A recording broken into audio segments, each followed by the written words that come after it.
High, এই যে আমি এসেছি আপনাদের কাছে আপনাদের সাথে একটু আলাপ করতে। আমার কি একটা হয়েছে বুঝলেন, আমি বুঝতে পারছি না ঠিক যে আমার কি হলো। আমি আপনাদের ছাড়া একদমই থাকতে পারছি না। এ তো খুব মুশকিল। আমার ফোনটা ভীষণ ডিস্টার্ব করছে কদিন ধরে। আমি ভালো করে ভিডিওই করতে পারছি না। তা আমার মনে হচ্ছে আমি বসে বসে কাঁদি, কেন আমি ভিডিও করতে পারছি না। আজ 3 দিন ধরে আমি ভালো কোনো ভিডিও দিতে পারলাম না, না রান্না দিতে পারলাম। আমার মনটা ভীষণ খারাপ লাগছিল। তাই এখন একটা আমার বকু শোনার জন্য হালকা রান্না করছি। আর সেই হালকা রান্নাটা হচ্ছে কি, সেটা আমি আপনাদের দেখাবো। এই দেখুন, আমি কড়াইতে দিয়েছি এখন 2 টুকরো আলু। এটাকে আমি একটু হালকা করে ভেজে নিচ্ছি।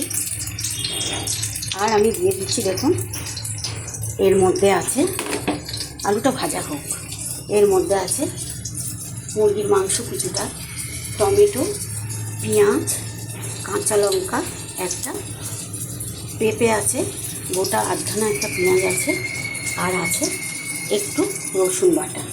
এই যে রসুন বাটাটা আমি দিয়ে দিলাম। আপনারা দেখছেন তো?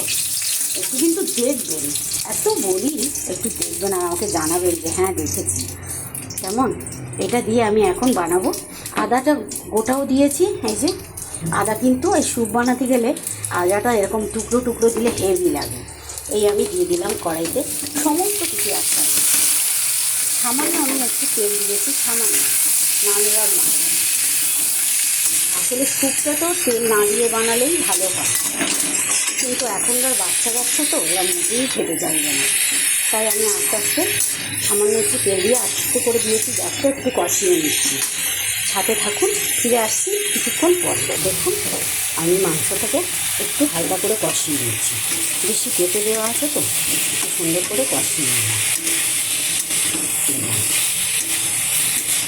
হয়েছে কষানোটা।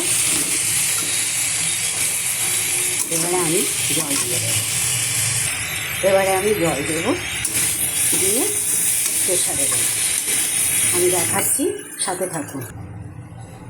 দেখুন আমি প্রেসারের মধ্যে দিয়ে দিচ্ছি এই যে গরম মশলা গোটা, 2 এলাচ দিয়েছি, এই আর দিয়ে দিয়েছি এই আমার স্যুপ বানানো হয়ে গেছে। এই প্রেসারে দিয়েছি, একটা সিটি দিয়ে নামিয়ে রাখবো।